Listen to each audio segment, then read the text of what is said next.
कैसा था।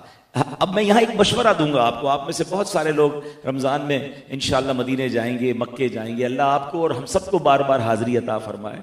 कभी रोज़ा रसूल पे जाकर ये अंदाज़ इख्तियार कीजिएगा, नबी पाक से अर्ज़ करें ना सलाम, उससे पहले ये कहिए कि हुजूर मेरे माँ बाप आप पर कुर्बान, फिदा का अबी व उम्मी या रसूल अल्लाह। ये सहाबा का तरीका था। और फिर सहाबा इकराम का एक और अंदाज देखें कि नबी पाक के ज़ाते अक़दस में जब भी कोई एक्स्ट्रा ऑर्डिनरी चीज देखते थे वो उसे इग्नोर नहीं करते थे, वो क्वेश्चन करते थे ताकि मालूमात में इजाफा हो, कोई नई बात सीखने को मिल जाए, कोई नई नॉलेज मिले, चेहरे पर खुशी है। तो कह रहे हुजूर मेरे माँ बाप आप पर कुर्बान, आज आपके चेहरे अक़दस पर खुशी के आसार हैं। सरकार दो आलम अलैहिस्सलाम ने अब क्या फरमाया, फरमाया बेशक अभी जिब्रील अमीन मेरे पास हाजिर हुए, उन्होंने अर्ज किया ए मोहम्मद सल्लल्लाहु अलैहि वसल्लम, जिसने आप पर एक बार दुरूद पाक पढ़ा अल्लाह पाक उसके नामाए अमाल में 10 नेकियां लिखेगा, 10 गुनाह मिटा देगा और 10 दर्जात बुलंद फरमाएगा। अब एक और इश्क की बात, मुझे बताइए दुरूद पढ़ना किसने है? उम्मती ने पढ़ना है ना। सवाब किसको मिलेगा? उम्मती को मिलेगा। गुनाह किसके माफ होंगे? उम्मती के माफ होंगे। दर्जात किसके बुलंद होंगे? उम्मती के होंगे। और खुशी किसे हो रही है? हाय हाय, समझिए तो सही, नबी पाक के चेहरे पर खुशी के आसार क्यों हैं? कि मेरी उम्मत का भला हो गया है, मेरे गुलामों के लिए ऐसा हुक्म आ गया है कि दुरूद एक पढ़ेंगे गुनाह 10 माफ हो जाएंगे, 10 नेकियां मिलेंगी, 10 दर्जे बुलंद हो जाएंगे। सरकार दो आलम अलैहिस्सलाम को हम गुलामों से प्यार कितना है, इनाम हमें मिल रहा है, खुश सरकार दो आलम अलैहिस्सलाम हो रहे हैं। अब उम्मती को सोचना है कि वो दुरूद पाक पढ़ने में कहीं कंजूसी तो नहीं कर रहा, वो दुरूद पाक पढ़ने में कोताही तो नहीं कर रहा। आप यकीन करें ये जो गुनाह माफ करना है ना, ये इतनी कमाल के दुरूद पाक की फजीलत है कि कयामत के दिन हम सबको पता है कि नामा अमाल तोले जाएंगे, अमाल तोले जाएंगे। और कुरान का वाज़े एलान है फमन यअमल मिस्काल ज़र्रतिन खैरन यरा, जो जिसने छोटा सा जर्रा भी नेकी की होगी वो देखेगा। वमन यअमल मिस्काल ज़र्रतिन शर्रन यरा, गुनाह करने वाला, गलत काम करने वाला भी देखेगा। तो अगर हमारे तो गुनाह ही ज्यादा है, लेकिन अगर दुरूद पाक की कसरत रही तो इंशाअल्लाह कयामत से पहले पहले ये गुनाह मुआफ हो सकते हैं अगर हम दुरूद पाक पढ़ते रहा करें। तो माह रमज़ान एक्चुअली जिसकी बहुत सारी बरकतें हैं, दुनिया में लोग कहते हैं किसी चीज़ की आदत बनानी हो ना, अपने आप को हैबिचुअल बनाना हो किसी भी चीज़ का, तो 20 to 30 डेज रिक्वायर्ड होते हैं। आपने कोई पर्टिकुलर डाइट प्लान सेट करना है, पहले 15 दिन मुश्किल होते हैं, पहले 20 दिन मुश्किल होते हैं, फिर आदत बन जाती है। कोई बुरी आदत छोड़नी है, कुछ लोगों को सिगरेट छोड़ना है या जनाब कोई और पान वगैरह छोड़ना है, ऐसी बुरी चीज छोड़नी है, पहले 15 दिन बड़ी लड़ाई लड़नी पड़ती है अपने आप से, फिर बंदा सेट हो जाता है। लोग अपने जिम की चीजों को, वर्जिश की चीजों को भी 15-20 डेज, मैक्सिमम 30 डेज रिक्वायर्ड, फिर चीजें सिस्टम में आ जाती हैं। अगर इसी रमजान को हम समझें तो ये 30 दिन हमें दिए हैं कि अच्छी आदतें अपना लो, बुरी आदतें निकाल दो। शैतान बंद है ना। आप इस महीने में अगर 5 वक्त नमाज के आदि 30 डेज के लिए बन सकते हैं तो फिर आप सारी जिंदगी नमाज पढ़ सकते हैं। आप तहज्जुद की आदत पैदा कर ले, पूरी जिंदगी तहज्जुद आपको मिल जाएगी, क्योंकि 30 डेज की ब्यूटीफुल प्रैक्टिस है।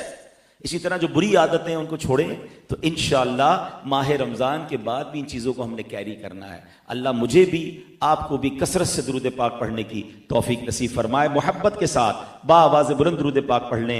सल्लु अलल हबीब सल्लल्लाहु तआला अला मुहम्मद सल्लल्लाहु अलैहि वसल्लम। आज मैंने एक बड़ी कमाल की हदीस है, very short and very sweet हदीस। ये हदीस है मुस्लिम शरीफ में और उसके रावी हैं हजरत तमीम बिन औस दारी रदी अल्लाह तआला। ये कमाल के सहाबी हैं। ये 9 हिजरी में ईमान कबूल करके दायरा इस्लाम में दाखिल हुए। बड़े इबादत गुजार थे। इनको तहज्जुद से इतना प्यार था कि एक रात आप तहज्जुद अदा ना कर सके और उस कफारे में पूरा साल नहीं सोए। कि सोया तो तहज्जुद चली गई ना, आंख नहीं खुली, पूरा साल रात जागते रहे, सारी रात इबादत करते और कई रातें ऐसी गुजरी कि एक एक रकत में पूरा कुरान खत्म किया। अपने आप को गोया इसकी सजा दी। हालांकि तहज्जुद पढ़ना फर्ज नहीं, मगर उनको तहज्जुद से प्यार ऐसा था।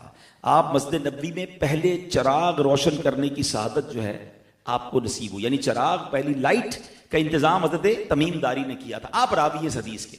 और नबी पाक अलैहिस्सलाम ने फरमाया अद्दीनुन नसीहा, दीन नसीहत है। अल्लाह अकबर। मेरे प्यारे इस्लामी भाइयों, उलमा फरमाते ये हदीस पूरे दीन का खुलासा है। 2 वर्ड्स, हम कहते हैं ना यार, कूजे में दरिया को बंद कर देना।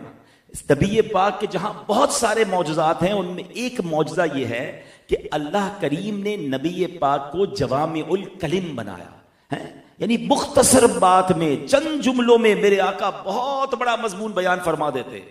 सैयदी आला हजरत इमाम अहले सुन्नत लिखते हैं ना कि मैं निसार तेरे कलाम पर मिली यूं तो किसको ज़बान नहीं। हुजूर ज़बान वाले बड़े आए, मगर हुजूर आपके कलाम की शान क्या है कि मैं निसार तेरे कलाम पर मिली यूं तो किसको ज़बान नहीं। वो सुखन है जिसमें सुखन न हो, वो बयां है जिसका बयां नहीं। आका तेरे आगे यूं है दबे लचे फुसहा अरब के बड़े बड़े। जब नबी पाक दुनिया में तशरीफ लाए, उस जमाने में इंटेलेक्चुअल्स का दौर था, अरब के लोगों को अपनी फसाहत में बड़ा नाज था। मगर जब नबी पाक ने गुफ्तगू शुरू की, कुरान की आयत तिलावत की, उनका हाल क्या हुआ? तेरे आगे यूं हैं दबे लचे फुसहा अरब के बड़े बड़े, कोई जाने मुंह में ज़बान नहीं बल्कि जिस्म में जान नहीं। अब 2 लफ्ज हैं, अद्दीनुन नसीहा। अरे ये 2 लफ्ज पूरे इस्लाम को, पूरे दीन को कैसे गैदर कर सकते हैं? अब जरा इसकी फसाद सुनिएगा, ईमान ताजा हो जाएगा। अब इसके माना क्या है? दीन नसीहत है। सुभान अल्लाह, आम मुहावरे में किसी को अच्छी बात की तलकीन करने का नाम नसीहत है, मगर अरबी में जो नसीहत है इसके लुग़वी माना है खालिस होना या खालिस करना। अब हदीस पाक का माना क्या बनेगा कि दीन खालिस होने का नाम है। सरकार दो आलम अलैहिस्सलाम से सहाबा कराम ने पूछा कि हुजूर किसके लिए खालिस होना है? अब इसकी इंटरप्रिटेशन समझिएगा। सहाबा ने इस हदीस के तहत नबी पाक से क्वेश्चन कर लिया कि हुजूर दीन खालिस होना है तो हमें खालिस किसके लिए होना है? तो नबी पाक ने फरमाया 5 बातें, 5 चीजों के लिए खालिस होना है। नंबर 1, अल्लाह के लिए खालिस होना है। नंबर 2, वली किताबी ही, अल्लाह की किताब के लिए खालिस होना है। नंबर 3, वली रसूली ही, अल्लाह के नबी अलैहिस्सलातु वस्सलाम के लिए खालिस होना है। नंबर 4, वली आइम्मतिल मुस्लिमीन, यानी जो उम्मत के उलमा हैं, मुफ्तियान किराम हैं, लीडर्स ऑफ द उम्मा हैं, उनके लिए खालिस होना है। फिर फरमाया वल आइम्मतिल मुस्लिमीन के बाद फरमाया आम्मतिहिम, आम मुसलमानों के लिए भी खालिस होना है। ये दीन है। तो ऐ मेरे प्यारे इस्लामी भाइयों, पता ये चला कि अल्लाह पाक के हबीब अलैहिस्सलाम ने इस मुख्तसर हदीस में अल्लाह के हुकूक, अपने रसूल पाक अलैहिस्सलाम के हुकूक, उम्मत के औलिया और उलमा के हुकूक, किताबुल्लाह के हुकूक और आम मुसलमानों के हुकूक भी बयान कर दिए। अब मैं इन 5 पर बात करने जाऊंगा तो बात तवील हो जाएगी। चूंकि आज तकमील कुरान की महफिल है तो आज फकत कुरान के हुकूक की बात करते हैं कि हम पर कुरान के हुकूक क्या हैं। अब इसको जरा समझिएगा। कुरान से दोस्ती, कुरान को अंडरस्टैंड करना, कुरान से मोहब्बत करना, ये हमारे ईमान के लिए कितना जरूरी है। कुरान मजीद का पहला हक क्या है? पहला हक है कि कुरान पर ईमान लाना। अब ये बेसिक्स ऑफ इस्लाम है, याद रखिए। मेरा और आपका क्या बिलीव होना चाहिए कुरान पर, ये मुझे भी पता होना चाहिए और फिर मुझे अपनी फैमिली को भी अंडरस्टैंड करवाना चाहिए। अब हक क्या है ये याद रखिए कि अल्लाह पाक ने जितनी भी किताबें नाजिल फरमाई हैं, जितने सहीफे अंबिया किराम पर नाजिल फरमाए हैं, उन सब पर ही ईमान लाना एक मुसलमान पर लाजिम है। अल्लाह की नाजिल करदा किसी भी किताब का इनकार जो है वो कुफ्र है। अलबत्ता पिछली किताबों पर ईमान लाना और कुरान पर ईमान लाने में एक फर्क है। ये जरा गौर से सुनिएगा। पिछली जितनी भी आसमानी किताबें हैं, सहीफे हैं, उन सब पर इजमाली ईमान फर्ज है और कुरान करीम पर तफसीली ईमान फर्ज है। अब इजमाली ईमान क्या है ये भी समझ लें। अल्लाह पाक ने तौरात नाजिल फरमाई, ज़बूर नाजिल फरमाई, इंजील नाजिल फरमाई। इसके अलावा भी अंबिया किराम पर बहुत सारे सहीफे नाजिल हुए, वो सब हक हैं, सच हैं। इनमें जो कुछ अल्लाह पाक ने नाजिल फरमाया वो सब का सब सच है। हाँ, उसमें लोगों ने अपनी ख्वाहिश में जो इजाफे कर दिए, जो तब्दीलियां कर दी, वो बातिल है। ये हमारा ईमान पिछली तमाम किताबों के लिए है। मगर कुरान पाक के लिए ईमान क्या है कि अलहम्द से लेकर वन्नास तक कुरान पाक का एक एक जुमला, एक एक लफ्ज, एक एक हर्फ हक है, अल्लाह पाक की तरफ से नाजिल करता है। इसमें एक हर्फ की भी कमी बेशी नहीं है। जो शख्स कुरान करीम के एक लफ्ज का भी इनकार करे वो काफिर और दायरा इस्लाम से खारिज हो जाता है। This is the difference between पिछली किताबों पर ईमान लाने का अंदाज क्या होगा और कुरान पर ईमान लाना। ये पहला हक है कुरान का कि कुरान पर इस यकीन के साथ में और आप ईमान लाएं। अच्छा, अब कुरान को किताब हिदायत मानना, यह भी कुरान का हक है, और ये कुरान पर एक्चुअली ईमान लाने का हिस्सा है। ऐसे तो है, जिससे भी बात करो भाई कुरान किताब हिदायत है, कहता बिल्कुल कुरान किताब हिदायत, हर मुसलमान कहता है। मगर गौर ये करना है कि कुरान पाक को किताब हिदायत तो तस्लीम करते हैं, मगर उससे हिदायत लेते हैं, उससे गाइडेंस लेते हैं, हर मसले पर कुरान पाक से कोई रहनुमाई लेते हैं। ये कहां का इंसाफ है कि जबान से कुरान को कहें कि वो किताब हिदायत है, मगर उसे गिलाफ में लपेट कर अलमारी की जीनत बना दें। तिजारत के उसूल कुरान से नहीं, कुरान के दुश्मनों से सीखें। अदालत के उसूल कुरान से नहीं, कुरान के दुश्मनों से सीखें। अपने बच्चे को बड़े बड़े फलसफे तो सिखाएं, मगर कुरान की तालीम न दिलाएं। जिंदगी के मसाइल का हल कुरान से न ढूंढें, बल्कि दूसरी लोगों की किताबों से ढूंढें। आप जरा गौर कीजिए, कितनी अजीब बात है, किसी शख्स की तिजोरी में हीरे जवाहरात और माल भरा हुआ हो और वो दर दर पर जाकर भीख मांग रहा हो, तो उसे क्या कहा जाएगा? भाई अपना खजाना निकालो ना, तुम्हारे पास तो बहुत कुछ है, हमारे पास कलामुल्लाह है, मगर उसूल दूसरों के अच्छे लगते हैं, बातें दूसरों की अच्छी लगती हैं। एक तो बड़ा प्रॉब्लम यह है कि कुरान को अंडरस्टैंड नहीं कर रहे। हालांकि अगर कुरान के खजाने तलाश करें तो कैसे कैसे खजाने हैं। हजरत अब्दुल्लाह इब्न मसऊद फरमाते हैं, इन्नल कुरान शाफिअ व मुशफ़्फ़ा, कुरान करीम शफाअत करने वाला है और इसकी शफाअत कबूल भी की जाएगी। फमन जअलहु अमामहु कादहु इलल जन्नह, कुरान करीम को जो अपना इमाम और पेशवा बना ले, कुरान करीम उसे जन्नत में ले जाएगा। अब आगे सुनिए, वमन जअलहु खल्फहु साक़हु इलन नार, जो कुरान को पसे पुश्त डाले, कुरान करीम उसे जहन्नम में धकेल देगा। हमें कुरान को इमाम बनाना है, कुरान से रहनुमाई लेनी है। कुरान आया किसके लिए? हमारे लिए। मगर हमारा कुरान से अब ताल्लुक क्या है? खत्म कुरान हो गया। घर के अंदर कोई नया घर लेना है तो हम खत्म कुरान कराएंगे, नई फैक्ट्री बनाई तो खत्म कुरान बच्चों को बुला के पढ़ाएंगे। बट अनफॉर्चुनेटली ऐसा भी होता है कि हमारे घर में खत्म कुरान है, बच्चे कुरान पढ़ेंगे, हम दोस्तों के साथ बैठे होंगे। हमारी फैक्ट्री पे खत्म कुरान हो रहा है, हम उन बच्चों के साथ बैठ के तिलावत भी नहीं करेंगे, वो उनका काम है।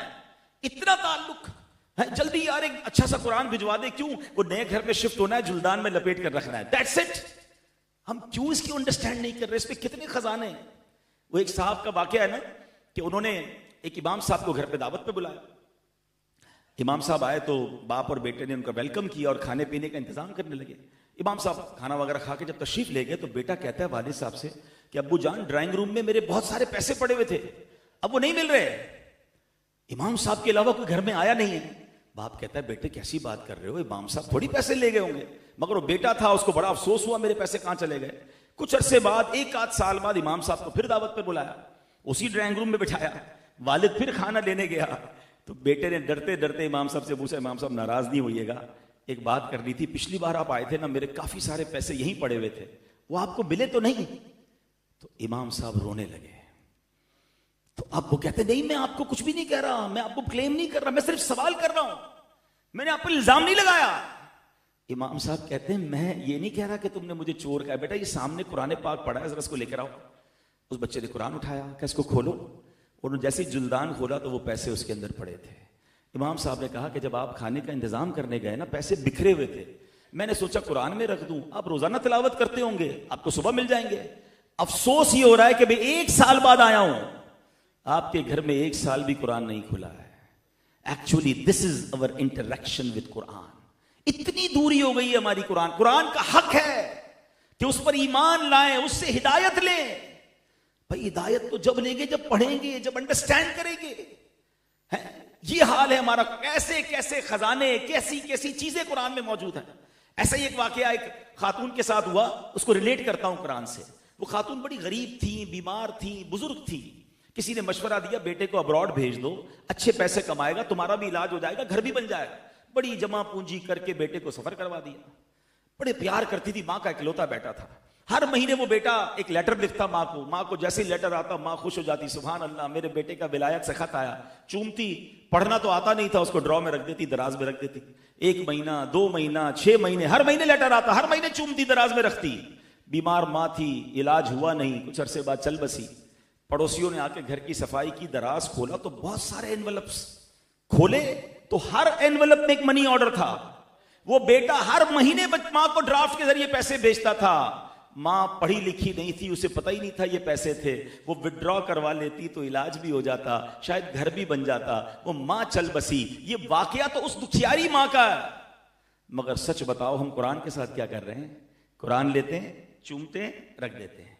इसके अंदर कितने खजाने, कितनी शिफा, कितनी बरकतें, कितनी guidelines. We have no time to learn Quran. Quran का हक है कि उस पर ईमान लाएं और उससे हिदायत लें। अब जो कुरान से दुश्मनी करता है, कुरान को झुठलाता है, उसका क्या हाल होता है? एक ऐसा खतरनाक शख्स इस उम्मत में गुजरा है, खिलाफत बनु उमैया का एक बादशाह था, वलीद बिन यजीद। इंतहाई सरकश और बेबाक था। हदीस पाक में इरशाद हुआ, मेरी उम्मत में वलीद नाम का एक शख्स होगा, मेरे आका ने पहले ही बता दिया था, जो कि फिरौन से ज्यादा सरकश होगा। उस बदबख्त का हाल यह था कि कुरान पाक से उसने फाल निकाला। हालांकि कुरान से फाल निकालना जायज नहीं है, मगर उसकी देखे कैसी उसको, यानी एक तरह से अलार्मिंग सिचुएशन हुई कि कुरान खोलकर जो फाल निकाला ना, वो आयत कौन सी उसके सामने आई? ख़ाब कुल्लु जब्बारिन अनीद। यानी उसी को कुरान पाक जो है वो समझा रहा है। तर्जुमा क्या है? हर सरकश हट धर्म नामुरादू। होना तो चाहिए था, डर जाता, तौबा करता कि कुरान मुझे समझा रहा है डायरेक्टली। जो कुरान पढ़ते हैं ना, उनको तजुर्बा होगा कि कभी कभी आप कोई मसले में उलझे होते हैं, कभी किसी सवाल का जवाब तलाश करना होता है, और अगर आप कुरान तर्जमे से पढ़ रहे हो, तफसीर से पढ़ रहे हो, आपके सामने वो मसला आ जाता है, आपके सामने वो आयत आ जाती है, गोया आपको गाइड किया जा रहा है कुरान से। कुरान से दोस्ती करें, वल्लाह कुरान आपको जवाब देता है।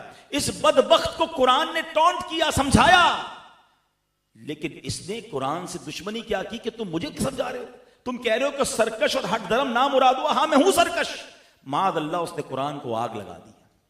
और कहता क्या है कि कयामत के दिन जब अल्लाह के सामने जाना, कुरान को कहता है तो कह देना अल्लाह से कि वलीद ने मेरे साथ ऐसा सलूक किया।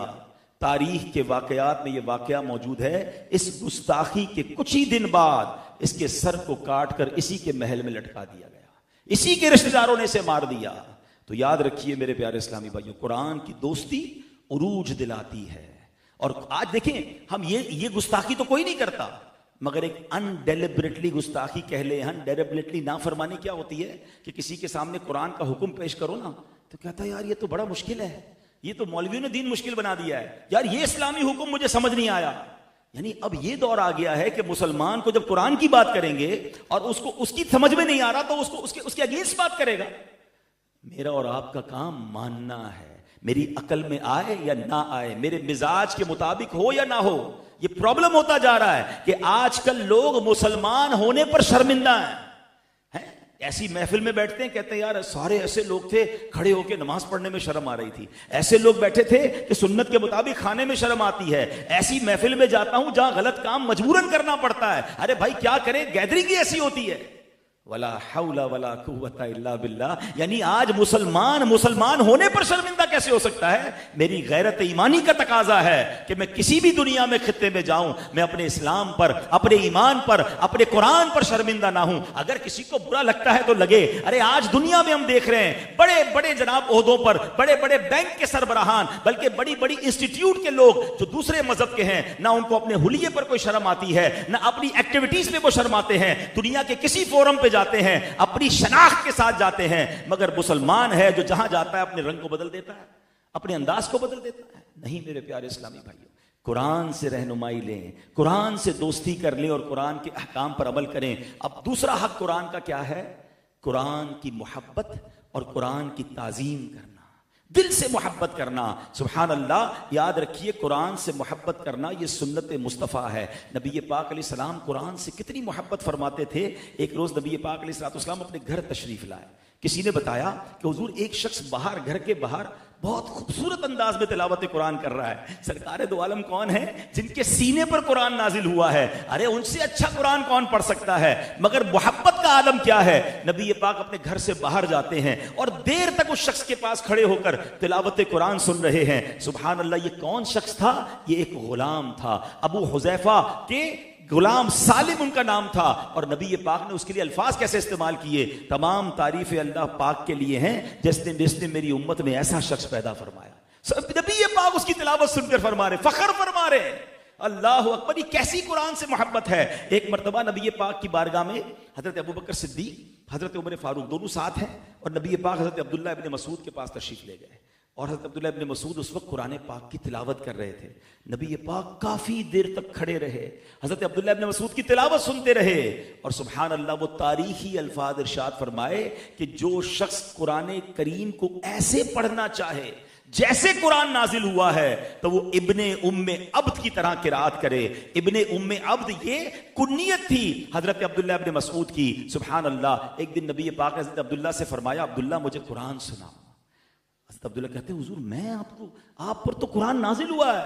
नबी पाक अलैहिस्सलाम ने फरमाया, हाँ अब्दुल्ला इब्ने मसूद तुम कुरान सुनाओ। उन्होंने सूरह निसा की तिलावत शुरू की। नबी पाक कुरान सुनते रहे और आंसू बहाते रहे। कुरान सुनने का अदब यह है कि ये टाइम पास काम नहीं है। देखें व्हाट इज एक्चुअली तिलावत कुरान। हम शायद इसकी अहमियत को समझ नहीं पा रहे। मिसाल देता हूं, आपको जिससे सबसे ज्यादा प्यार हो उससे बातें करने में कितना मजा आता है। जी चाहता है उसकी बातें सुनता रहूं या उससे बातें करता रहूं। टू वे मोहब्बत करने वाले से जी नहीं भरता। जी चाहता है मैं उससे बातें करूं और वो मुझसे बातें करे। फिर अल्लाह पाक से आपकी मोहब्बत का आलम क्या होना चाहिए। इफ यू वांट कि अल्लाह आपसे कलाम करे, सुभान अल्लाह, मौला अली फरमाते हैं जब मैं चाहता हूं रब मुझसे कलाम करे मैं कुरान पढ़ने लग जाता हूं। कलामुल्लाह है ना। अब जब आप इसको समझ तिलावत कर रहे हैं तो फील करें, अंडरस्टैंड करें कि अल्लाह आपसे बात कर रहा है। फिर जी नहीं चाहेगा कुरान बंद करने को। और जब आपका दिल चाहे आप अल्लाह से बात करें तो आप नमाज पढ़ना शुरू कर दें। नमाज एक्चुअली अल्लाह से बात करना है। तो हम नमाज भी कम पढ़ते हैं, हम कुरान भी कम पढ़ते हैं। इसका मतलब अल्लाह से कॉन्वर्सेशन रुक गई है हमारी, सारी दुनिया से राब्ता है। बल्कि लोग फखरिया बताते हैं मेरे पास फलां का फोन नंबर है, हाँ मैं तो उससे बात कर लेता हूं, ऐसा राब्ता है, अभी कॉल करूंगा उठाएगा, नहीं उठाएगा तो कॉल बैक आ जाएगी, बड़ी मेरी डायरेक्ट लाइन है। बताओ ना, जिसकी अल्लाह से डायरेक्ट लाइन हो और रोज बात करता हो अल्लाह से और रोज अल्लाह उससे बात करता हो, उसको क्या जरूरत है किसी के नंबर की। हमारा प्रॉब्लम यही तो है, हम सबसे बात करते हैं, हम रब से बात नहीं करते। हम सबको अपने मसले बताते हैं, हम अल्लाह को अपने मसले नहीं बताते हैं। हालांकि हल उसी ने करने हैं, वही मुसब्बिबुल असबाब है, वही दाफिअल बलियात है, वही हल्लुल मुश्किलात है। सबको कहते हैं मेरा ये मसला, मेरा वो मसला। अरे किसी को ना बताओ, आप अल्लाह के आके सर तो झुकाओ ना। और अल्लाह से बात करने में सुभान अल्लाह, दुनिया में हमारा मसला पता है क्या, हम किसी से अपना मसला बताएं ना, शायद एक बार वो हल कर भी दे, दोबारा जाएं उसके पास, कहा यार थोड़े दिनों पहले तो आए थे दोबारा आ गए। तीसरी चौथी बार बात करें तो हमारा नंबर ब्लॉक हो जाता है कि इस बंदे का तो काम ही मांगना है, ये है दुनिया। फिर भी दुनिया वालों के पास जाते हैं और रब फरमाता है उदऊनी अस्तजिब लकुम, मांगो मैं तुम्हें अता करूंगा। वो जो जितना मांगता है रब उसे उतना खुश होता है, उतना अता फरमाता है। वहां दरवाजे खुले हैं, उधर जाने का टाइम नहीं, और इधर दुनिया के दरवाजे हम खटखटाते हैं। प्लीज, कुरान का हक है कि उससे मोहब्बत की जाए। सुल्तान महमूद गजनवी कितना कुरान का अदब करते थे, सुभान अल्लाह। किसी ने उनको ख्वाब में देखकर पूछा कि आपके साथ मरने के बाद क्या मामला हुआ। हालांकि बड़े बड़े मार्के जीते हुए थे, but what was the reason for बख्शिश। आप कहते हैं मैं जिस कमरे में एक बार मैं कहीं मेहमान बना, जो ठहराया गया तो वहां कुरान पाक ताक में मौजूद था और वो ताक कदमों की तरफ था। ये भी आज हमें देखना है। हमारे किबला रू बेड लगे हुए हैं, हमारे वॉशरूम किबला रू है, नोबडी टॉक अबाउट इट, बल्कि सोचता भी कोई नहीं है। हम कभी किसी होटल पे भी जाते हैं, किबला रू हमारे पैर हैं, कोई फिक्र नहीं है। कुरान पाक बाज़ औक़ात होटल्स में या किसी के घर में पड़े और हमारा कदम उस तरफ है। इस्लाम अदब सिखाता है। कहते हैं मैंने सोचा कि कुरान को बाहर निकाल देता हूं, मेरा आराम कैसे होगा, पैर उस तरफ है। फिर दिल में ख्याल आया कि मैं अपने आराम के लिए कुरान को कमरे से बाहर निकाल दूं। कहते नहीं, सारी रात बैठा रहा, मैंने पैर लंबे नहीं किए, मैं अदब करता रहा, मैंने कुरान की ताजीम की। अल्लाह पाक ने उसी कुरान पाक के अदब की बरकत से मेरी बख्शिश फरमा दी। हाँ, मैं आपको एक और अजीब बात, बल्कि खूबसूरत बात बताऊं। नबी पाक से इश्क का दावा हम सारे करते हैं ना। काजी इयाज मालिकी ने शिफा शरीफ में लिखा है कि मोहब्बत रसूल का, इश्क रसूल का अलामत यह है कि मोहब्बत कुरान दिल में होनी चाहिए। यानी जो शख्स कुरान से मोहब्बत करता है वही रसूल पाक अलैहिस्सलाम से मोहब्बत करता है। हजरत अब्दुल्लाह इब्ने मसूद फरमाते हैं जो ये जानना चाहे कि उसके दिल में अल्लाह और उसके रसूल की मोहब्बत है या नहीं। सारे कहते हैं ना गुलामी रसूल में मौत भी कबूल है, दावा अलग है। If you want to check yourself कि कितनी मोहब्बत है, हजरत अब्दुल्लाह इब्ने मसूद फरमाते हैं तो वो देखे कि उसकी कुरान से मोहब्बत है कि नहीं है। अगर उसके दिल में कुरान से मोहब्बत है तो समझ ले वो अल्लाह और उसके रसूल से मोहब्बत करता है। कुरान का तीसरा हक है कुरान पर अमल करना, कुरान कहता है वहादा किताबुन अंज़लनाहु मुबारकुन फत्तबिऊ, और ये बरकत वाली किताब है हमने उतारी तो उसकी पैरवी करो। कुरान को फॉलो करना ये कुरान का हक है। अब देखे ना, कोई शख्स कुरान पढ़ भी रहा है और अमल नहीं कर रहा, उसकी मिसाल क्या है कि तिलावत क्या कर रहा है, लानतुल्लाहि अलल कादिबीन, लानतुल्लाहि अलल कादिबीन, कि झूठों पर अल्लाह की लानत है। खुद ही कुरान पढ़ रहा है, अपने आप को ही लानत दे रहा है क्योंकि झूठ बोलता है, अमल नहीं कर रहा। तिलावत है, अमल नहीं है। कुरान का हक यह है कि अमल किया जाए। क्यों? अल्लाह अकबर, हदीस पाक में आया कितने कुरान पढ़ने वाले ऐसे हैं कि कुरान उन पर लानत करता है, क्यों कुरान पढ़ रहे हैं और जुल्म कर रहे हैं। कि कुरान क्या कहेगा जब तिलावत करेंगे? कुरान फरमाएगा अल्लाहु ला यहदिल कौमल ज़ालिमीन, अल्लाह जालिमों को हिदायत नहीं करता, और तिलावत करने वाला खुद ही जुल्म किए जा रहा है। यानी तिलावत कर रहा है और अपने आप की वईद बयान कर रहा है, अपने आप ही का अजाब बयान कर रहा है। तो कुरान का हक यह है कि उस पर अमल किया जाए, और देन एंड देर अमल करना। यह सहाबा का कैसा तरीका था। और उस जमाने में, पिछले जमाने में गुलामों को, कनीजों को, यानी हमारे हवाले से बात करूं तो काम काज करने वालों को कुरान कैसा याद था। हजरत इमाम ज़ैनुल आबिदीन, बड़ी अजीम हस्ती हैं, इमाम हुसैन रदी अल्लाह तआला के साहबजादे हैं, शहजादे हैं। आपकी कनीज आपको वजू करवा रही थी। उस जमाने में कनीज और गुलाम इस तरह का मामला था। तो वजू करवाते करवाते बर्तन जो था वो हाथ से गिर गया और इमाम ज़ैनुल आबिदीन के चेहरे पर गिर गया। अब ट्राई टू इमेजिन, हमारा मुलाजिम हमें कोई खाना सर्व कर रहा है, ट्रे लेकर आ रहा है, उसके हाथ से गिर गया, हमारे कपड़े खराब हो गए, हमारा रिएक्शन क्या होता है? भाई इंसान है, हो गई गलती। मगर नहीं, हमारे तो जो मुंह में आया हमने बक देना है। बेचारा गरीब है, कुछ कहेगा तो ही, बाजू का तो उठ के चांटा मार देते हैं। ये दो होटलों में वेटर को, बेचारों को मार रहे होते हैं, उनको गालियां दे रहे होते हैं। यार उसके ऊपर इतना लोड है, घर में बीवी बीमार होगी, माँ परेशान होगी, पहली तारीख के वो इंतजार में है, उसके जहन में कितनी फ्रस्ट्रेशन चल रही है, और एक गलती पर आपने जनाब उसे सजा दे दी। अब इमाम ज़ैनुल आबिदीन है, आपके चेहरे पे चोट लग गई, मगर वो कैसी कनीज थी, राइट अवे उसने कुरान की आयत का जुज़ पढ़ा, वल काज़िमीन अल गैज़, और गुस्सा पीने वाले। तर्जमा क्या है? गुस्सा पीने वाले। फौरन इमाम ज़ैनुल आबिदीन ने कुरान सुना, रिएक्ट क्या किया? अमल किया, गुस्सा पी लिया। अब उस लौंडी ने देखा कि गुस्सा ठंडा हो गया, आयत का अगला हिस्सा पढ़ा, वल आफीना अनिन नास, और लोगों से दरगुजर करने वाले। इमाम ज़ैनुल आबिदीन कहते हैं मैंने तुझे माफ किया। अल्लाह अकबर। अब आयत का अगला हिस्सा उसने पढ़ा, वल्लाहु युहिब्बुल मुहसिनीन, अल्लाह, नेक लोग अल्लाह के महबूब हैं। वो फरमाते जा, मैंने तुझे अल्लाह की रिजा के लिए आजाद कर दिया। राइट अवे सुनते गए, अमल करते गए, गुस्सा पिया, माफ किया। अब एहसान क्या किया कि गुलामी से भी आजाद कर दिया। मैं और आप कुरान पढ़ते हैं, कुरान सुनते हैं, कुरान समझाता है, मगर सुनते तो हैं, अमल नहीं करते। अमल करने वाले पता है कहां पहुंच जाते हैं? हजरत फुज़ैल बिन इयास, ये बहुत बड़े डाकू थे, इतने बड़े डाकू थे कि माएं अपने बच्चों को कहती थी सो जाओ, फुज़ैल आ जाएगा। इतने बड़े डाकू। मगर एक जगह आप मौजूद थे तो आपने एक शख्स की तिलावत सुनी, एक आयत।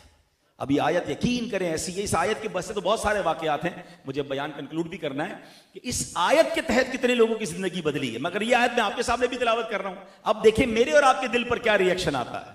और वो आयत क्या है? अलम यअनि लिल्लज़ीना आमनू अन तख़शअ क़ुलूबुहुम लिज़िक्रिल्लाह। अच्छा, उनको कुरान भी आता था, बेशक वो डाके मारते थे मगर अरबी समझते थे, कुरान समझते थे। फौरन समझ लिया आयत का तर्जमा क्या था। क्या ईमान वालों को अभी वो वक्त ना आया कि उनके दिल झुक जाएं अल्लाह की याद के लिए? यानी अभी टाइम नहीं आया तौबा करने के लिए? कब अल्लाह की तरफ आओगे? कब तक अल्लाह को नाराज करोगे? कुरान बुला रहा है। आयत सुनी और ज़ारो कितार रोने लगे, बोले या अल्लाह वक्त आ गया, ए मौला बस वक्त आ गया, मैं हाजिर। आपने गुनाहों से तौबा की, डकैती से तौबा की, जिन लोगों का माल खाया उन्हें वापस लौटाया, अल्लाह की इबादत में जिंदगी गुजारी और विलायत की दुनिया के शहंशाह बन गए। हजरत फुज़ैल बिन इयास रहमतुल्लाहि तआला अलैह, आज उनका नाम लो तो सर अदब से झुक जाता है, मगर ये डाकू थे। कुरान की एक आयत ने बदल दिया। हमें कुरान ने कितना बदला? हम में से कई हैं जो कुरान पढ़ते होंगे, कई हैं हर साल तरावी सुनते हैं। प्लीज, कुरान का हक है कि उसे अंडरस्टैंड करें और उस पर अमल करें। तो ऐ मेरे प्यारे इस्लामी भाइयों, अब कुरान पर, अब ये सारी बातें तो सबने सुन ली कि Quran is most important for our life. Quran हमारे लिए शिफा है। बहुत सारे लोग शिकायत करते हैं कि चैन नहीं है, सुकून नहीं है, बहुत कुछ है, मगर जिसको कहना इत्मीनान नहीं है। तो कुरान से पूछे ना, वही वाली बात है, गाइडेंस कुरान से ले ले। कहां से मिलेगा चैन? इत्मीनान कल्ब कहां से मिलेगा?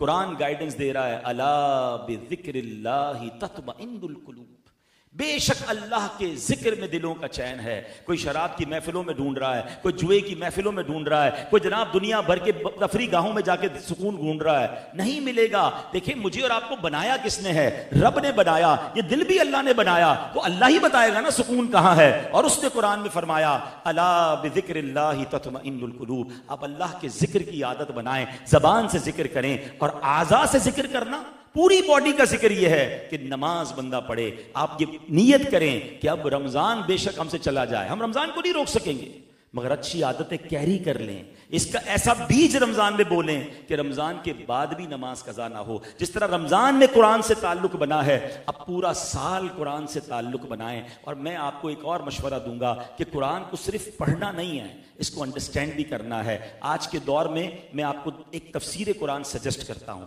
वेरी शॉर्ट एंड स्वीट तफसीर कुरान है। तफसीर कुरान का नाम है तालीमुल कुरान। ये मुफ्ती कासिम साहब ने लिखी है।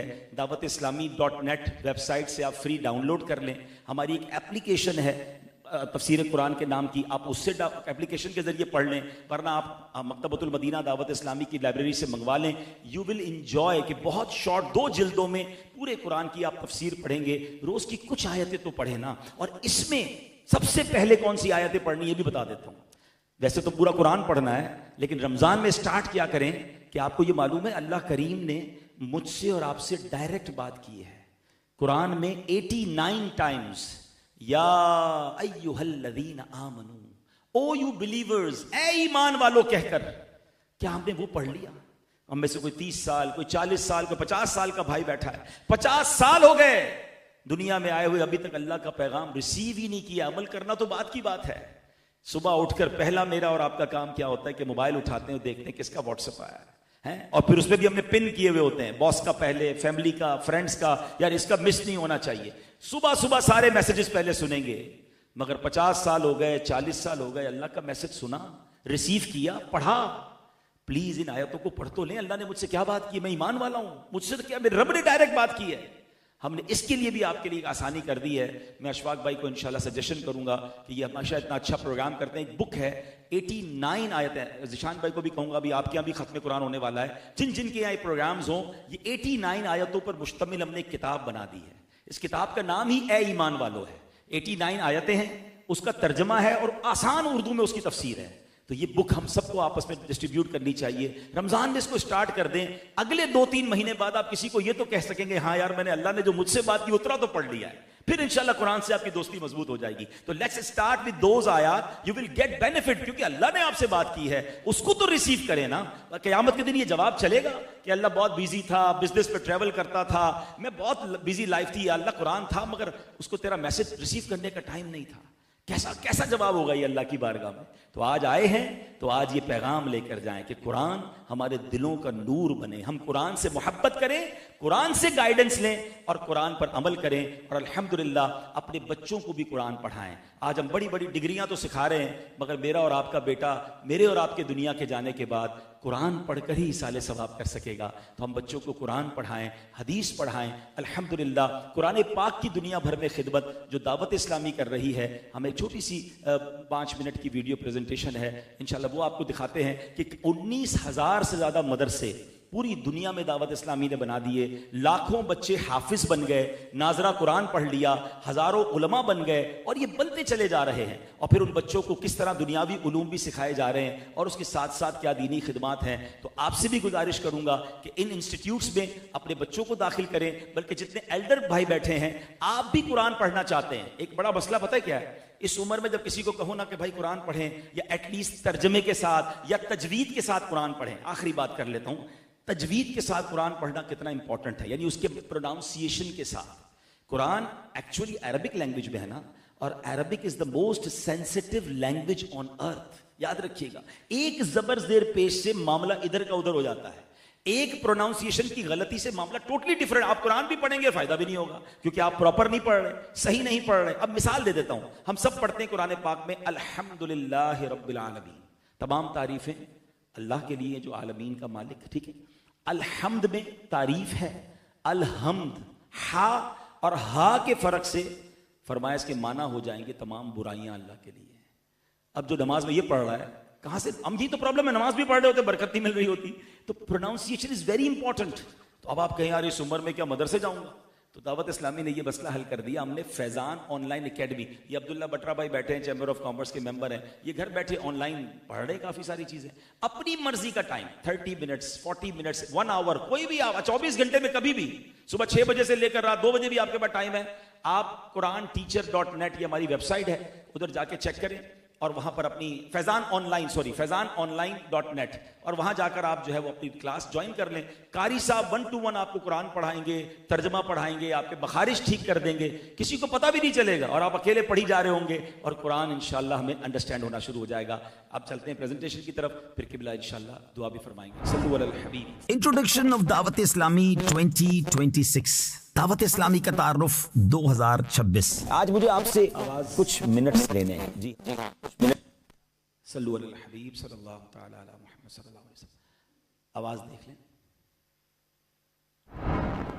इंट्रोडक्शन ऑफ दावत इस्लामी 2026, दावत इस्लामी का तारुफ 2026। आज मुझे आपसे कुछ मिनट्स लेने हैं, जी हाँ कुछ मिनट्स दीजिएगा, गौर से दावत इस्लामी का इंट्रोडक्शन तारुफ सुनिएगा। दावत इस्लामी का वो शोबा जो आलिम बनाता है, उलमाए किराम की जहां से हमें प्रोडक्शन मिलती है, उसका नाम जामियातुल मदीना है। मुल्क और बैरून मुल्क में इसकी 1500 से ज्यादा ब्रांचेस हैं। अल्हम्दुलिल्लाह 1,28,000 से ज्यादा स्टूडेंट्स जेरे तालीम हैं। अब तक 41,500 से ज्यादा स्टूडेंट्स ने फैजान शरीयत कोर्स और दरस निजामी यानी आलिम कोर्स मुकम्मल कर लिया है। मदरसतुल मदीना, मदरसतुल मदीना के बॉयज एंड गर्ल्स की मुल्क और बैरून मुल्क में मिलाकर तकरीबन 19,900 से ज्यादा ब्रांचेस बन चुकी हैं। जी हाँ, मैं स्टूडेंट्स की बात नहीं कर रहा, 19,900 से ज्यादा इसकी ब्रांचेस हैं। अल्हम्दुलिल्लाह 4,41,000 से ज्यादा स्टूडेंट्स जेरे तालीम हैं और अब तक मदरसतुल मदीना से तकरीबन 7,27,000 स्टूडेंट्स ने हिफ्ज कुरान या नाजरा कुरान मुकम्मल कर लिया है। आप खुद गौर कीजिए, दावत इस्लामी ने सुम्मत को कितने हुफ़ाज़े किराम और कितने उलमा प्रोवाइड कर दिए हैं। Darul Madina Islamic school system एक ऐसा इस्लामिक स्कूल है जो इंग्लिश मीडियम तालीम के साथ साथ दीनी तालीम भी प्रोवाइड कर रहा है। 200